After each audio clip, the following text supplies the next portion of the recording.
আসসালামু আলাইকুম। আমি রায়হান শিপু। আর যান্ত্রিক সম্বন্ধে আমি জানি দুইভাবে। একটা হচ্ছে তাদের অনলাইন অ্যাক্টিভিটিস আছে, তারা খুবই সরব অনলাইনে। আর একটা হচ্ছে আমার এক ফ্রেন্ড আছেন, ওইটার উদ্যোক্তাদের একজন। তো আমার কাছে যেটা অনেকদিন থেকে আমি এটা ভাবছিলাম যে বাংলাদেশে এত গাড়ি এবং এগুলো মেনটেন নিয়ে সবাই একটা প্রবলেম হচ্ছে, মানসম্পন্ন জায়গা নেই যেখানে এটা গাড়ি নিয়ে যাব আস্থার সাথে। তো যান্ত্রিক আমার মনে হয় যে এই লক্ষ্যে অনেক অনেক ভালো কাজ করছে। আমি আমার গাড়ি আমার ফ্রেন্ড সার্কেলের অনেকের সার্ভিস আমি নিয়েছি তাদের কাছ থেকে। তো এটা বেশ তাদের কাজের একটা মান আছে এবং তারা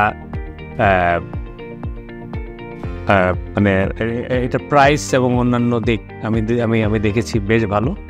তাদের আরেকটা হচ্ছে হোম সার্ভিস আছে, এটাও প্রবলেম, অনেক জায়গাতেই এটা পাওয়া যায় না। তো তারা দেখেন তারা আসে, তাদের লোক আসে, পারলে অন সাইটে কাজ করে দিয়ে যায় অথবা তাদের দায়িত্বে নিয়ে যায়। তো এগুলো আমরা অনেক দিন থেকে এটা আমরা করছিলাম যে এরকম একটা সার্ভিস থাকলে অনেক একটু ভালো হতো। তো আমার মনে হয় এটার ব্যাপ্তিটা আরো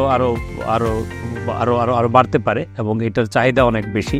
যাত্রীকে একটা গাড়ি যদি এটা পাঠানো হয় বা আমি একটা গাড়ি নিয়ে কোনো সমস্যায় পড়ি, তাহলে তাদেরকে শুধু ইনফর্ম করলেই হয়, বাকি দায়িত্ব তারা এটা নিয়ে নেয়। এটা নিয়ে আমাকে কোনো এক্সট্রা টেনশন করতে হয় না। তো এইটা একটা দিক আমার কাছে মনে হয়েছে। তো ওভারঅল তাদের প্রাইসিং এবং তাদের যে কাজ এবং তাদের যে একটা ডিজিটাল আছে, এটা গ্যারেজ আছে, ওইটাও বেশ উন্নত। তা আমি তাদের সাফল্যকে কামনা করছি।